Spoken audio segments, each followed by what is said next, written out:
आसनसोल के विवेकानंद सरनी में 14 करोड़ की लागत से बनेगी सड़क, किया गया शिलान्यास। आसनसोल दुर्गापुर विकास प्राधिकरण द्वारा करीब 14 करोड़ की लागत से आसनसोल शहर की प्रमुख सड़कों में एक विवेकानंद सरनी का पुनर्विकास और अपग्रेड किया जाएगा।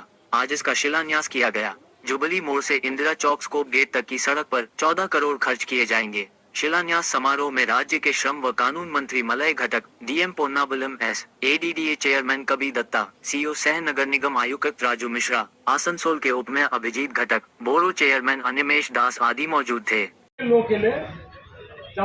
শহরে ঢুকলাম যে শহরটা জেলার নয় রাজ্যের ভারতের অন্য একটা জায়গায়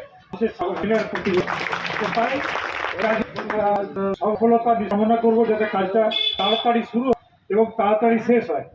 আমি দেখছি টাইম অফ কমপ্লিশন 300 দিন, 3 মানে প্রায় 1 বছর, তো 65 দিনে 1 বছর।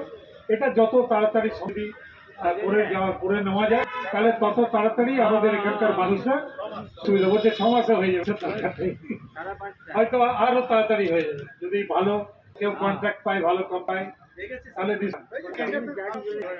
দেখুন এক্ষুনি কথা আমাকে চেয়ারম্যান সাহেব বলছিলেন যে এই মাসেই আমরা প্রায় 50 কোটি টাকা নতুন রাস্তা বিভিন্ন জায়গায় অনুষ্ঠানের মাধ্যমে উদ্বোধনী অনুষ্ঠানে করা হয়েছে এডিডি এবং আজকে গত সপ্তাহে